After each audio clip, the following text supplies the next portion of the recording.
दोस्तों नमस्कार। आज मैं आपको एक ऐसी कहानी सुनाने जा रहा हूं जो सिर्फ एक व्यक्ति की नहीं बल्कि हर उस इंसान की है जो सपने देखने की हिम्मत रखता है। मैं मनीष पॉल लेकर आया हूं जेपी ग्रुप की कहानी।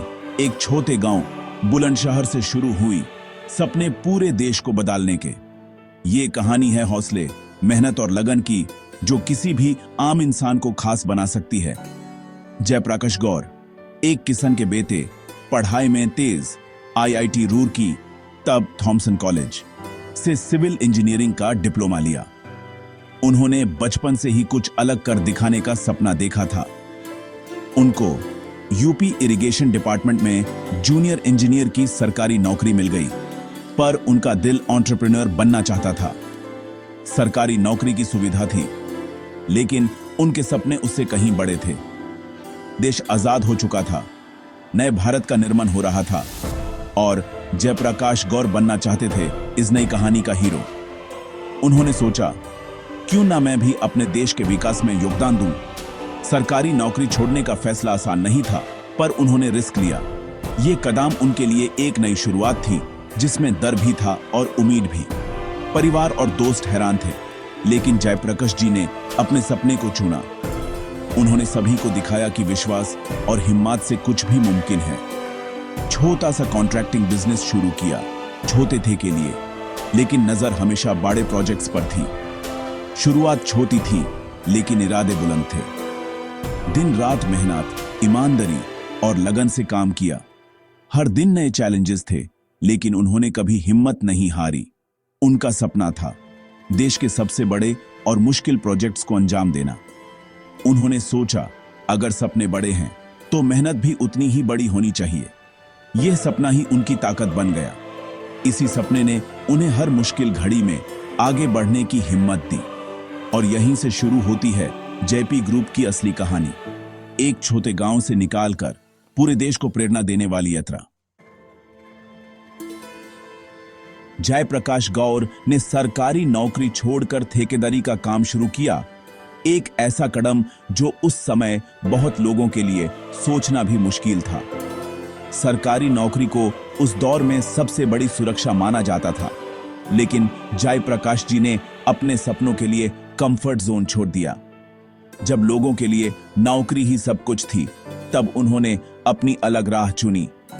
उन्होंने समझा कि असली सफलता रिस्क लेने में ही है। न पैसा था, न बिजनेस बैकग्राउंड, सिर्फ खुद पर विश्वास और जुनून था। उनके पास सिर्फ अपनी मेहनत और सपने थे, लेकिन इरादे मजबूत थे।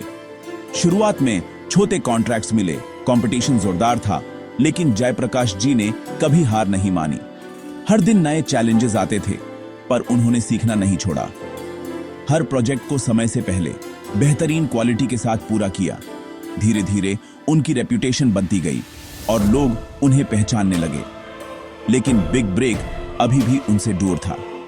उनके सपने अभी भी अधूरे थे और मंजिल दूर थी। उन्होंने सोचा, कुछ अलग करना पड़ेगा, रिस्क लेना होगा। बिना बड़े कदम के बड़ी कामयाबी नहीं मिलती। तभी आया रिहान दाम का प्रोजेक्ट, एक ऐसा मौका जिसमें रिस्क भी था और रिवॉर्ड भी। यह प्रोजेक्ट उनके लिए एक टर्निंग पॉइंट बन सकता था। बड़ी कंपनीज डरे, पर जयप्रकाश गौर ने चैलेंज स्वीकार किया। उन्होंने दार को अपने रास्ते का कांटा नहीं बनने दिया। यह प्रोजेक्ट उनकी किस्मत बदल सकता था और उनके सपनों को एक नई उड़ान दे सकता था। उन्होंने सोचा, अगर यह कर लिया तो इंडस्ट्री में नाम हो जाएगा। उनका विश्वास उन्हें आगे बढ़ने की ताकत देता रहा। रिस्क लेने का यही जज्बा उनकी पहचान बन गया। उन्होंने हर मुश्किल को एक नई सीख समझा। कैलकुलेटेड रिस्क आगे बढ़ने की चाबी। हर कदम सोच समझ कर उठाया, लेकिन कभी रुका नहीं। रिहान दाम का कॉन्ट्रैक्ट मिलते ही उन्होंने अपनी तकदीर लिखनी शुरू कर दी। अब उनके सपने सच होने की कगार पर थे। अब देखते हैं यह रिस्क उन्हें कहां ले जाता है। क्या यह कदम उनकी जिंदगी बदल देगा? 1967 रिहान दाम एक ऐसा प्रोजेक्ट जिसे सब रिस्की समझ रहे थे। बड़ी कंपनीज ने हाथ खड़े कर दिए, लेकिन जयप्रकाश गौर ने कहा, मैं करूंगा। कम रिसोर्सेज, छोटी टीम, लेकिन जबरदस्त प्लानिंग और डेडिकेशन। खुद साइट पर रहते, टीम को मोटिवेट करते, नए तरीके अपनाते। उन्होंने इम्पॉसिबल को पॉसिबल बना दिया। प्रोजेक्ट टाइम से पहले कंप्लीट, इंडस्ट्री में दनका बज गया। जयप्रकाश गौर अब लेजेंडरी कॉन्ट्रैक्टर बन गए। रिहन दाम की सफलता ने जेपी ग्रुप के लिए नए दरवाजे खोल दिए। अब प्रोजेक्ट्स उनके पास आने लगे। 1929 में जयप्रकाश एसोसिएट्स प्राइवेट लिमिटेड बनी जेपी एम्पायर की शुरुआत। एक के बाद एक बड़े दाम प्रोजेक्ट्स, चमेरा, तेहरी, सरदार सरोवर, सब जेपी के नाम। जयप्रकाश गौर को द मैन ऑफ इंडिया कहा जाने लगा। छोटा सपना अब बड़ी हकीकत बन चुका था। ये थी एक विजनरी लीडर की जीत। अब जेपी ग्रुप का नाम हर तरफ गूंज रहा था। रिहन दाम के बाद जेपी ग्रुप ने कंस्ट्रक्शन की दुनिया में धमाका कर दिया। भारत के सबसे बड़े डैम्स चमेरा, नाथपा झकरी, तेहरी, सरदार सरोवर सब जेपी की पहचान बन गए। कंस्ट्रक्शन के साथ सीमेंट की जरूरत समझ आई। अपना सीमेंट प्लांट शुरू किया। जेपी सीमेंट देश का तीसरा सबसे बड़ा सीमेंट मैन्युफैक्चरर बन गया।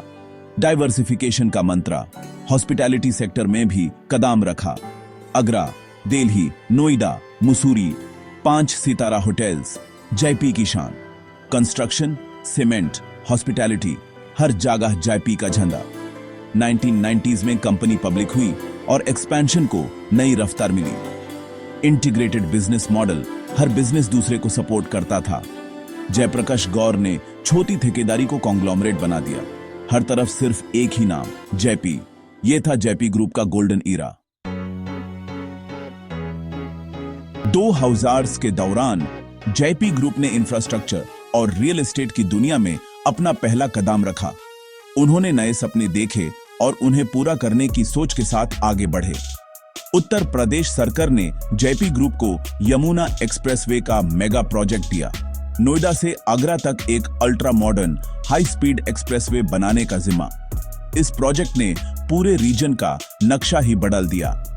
सिर्फ एक सड़क नहीं, जेपी को 6000 हेक्टेयर की प्राइम लैंड भी मिली। एक नई दुनिया, नए शहर बसाने का मौका, जहां सपने रियलिटी बन सकते थे। जेपी ने JP greens, wish town, sports city जैसे मॉडर्न और लग्जूरियस टाउनशिप्स लॉन्च किए, जहां हर फैसिलिटी एक ही जगह मिलती थी। इन टाउनशिप्स में golf course, hospital, school, shopping complexes, एक सपनों का शहर जहां हर सुविधा हाथ के पास थी। इन सब का क्राउन ज्यूवल था बुद्ध इंटरनेशनल सर्किट, जो इंडिया का पहला और अब तक का सबसे आइकॉनिक फॉर्मूला 1 ट्रैक बना। फॉर्मूला 1 रेस लाकर जेपी ने न सिर्फ इंडिया को ग्लोबल स्पोर्ट्स मैप पर ला दिया, बल्कि देश को एक नई पहचान भी दी। पावर सेक्टर में भी जेपी ने कदम रखा। जेपी पावर वेंचर्स के थ्रू थर्मल, हाइड्रो और विंड एनर्जी प्रोजेक्ट्स शुरू किए। एनर्जी की दुनिया में भी अपनी छप छोड़ी। जेपी इंफ्राटेक और पावर वेंचर्स शेयर मार्केट में भी लिस्ट हुई। इन्वेस्टर्स के लिए नए मौके खुले। सब कुछ परफेक्ट लग रहा था। ग्रोथ, एक्सपेंशन, वाहवाही और हर तरफ जेपी की चर्चा हो रही थी। लेकिन जब उड़ान बहुत तेज हो तो गिरावट भी उतनी ही तेज हो सकती है। यही बिजनेस की सबसे बड़ी सच्चाई है। जेपी ग्रुप के लिए भी कुछ ऐसा ही होने वाला था जब सब कुछ बदल गया। ओवर एम्बिशन, बढ़ती हुई उम्मीदें और कर्ज का बोझ, यही थी असली क्राइसिस की शुरुआत। सपने बड़े थे, लेकिन प्लानिंग और एग्जीक्यूशन में कमी रह गई, जिसने सब कुछ हिला दिया। अब देखते हैं जेपी ग्रुप का एम्पायर कैसे धीरे धीरे हिलने लगता है और एक समृद्ध कहानी का मोड़ आता है। कहानी अब एक नए मोड़ पर है। आगे क्या होगा, यही देखते हैं। जेपी ग्रुप ने हर सेक्टर में एक्सपेंशन के लिए बैंक लोन्स पर भरोसा किया। Cement, power, real estate, hospitality, सब जगह पैसा लगा, लेकिन रिटर्न्स उतने नहीं आए। फॉर्मूला 1 ट्रैक और real estate projects expected revenue नहीं ला पाए।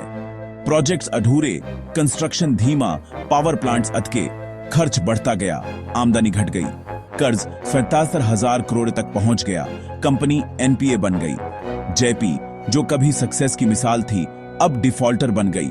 सबसे बुरा असर पड़ा उन लोगों पर जिन्होंने अपनी जिंदगी की पूंजी जेपी के सपनों में लगा दी थी। जेपी के क्राइसिस का सबसे बड़ा दार्ड होम बायर्स ने झेला। 20,000 से ज्यादा परिवार, ईएमआई भी, किराया भी, लेकिन घर नहीं। कंस्ट्रक्शन बैंड, अधूरे फ्लैट्स, मैनेजमेंट से सिर्फ वादे।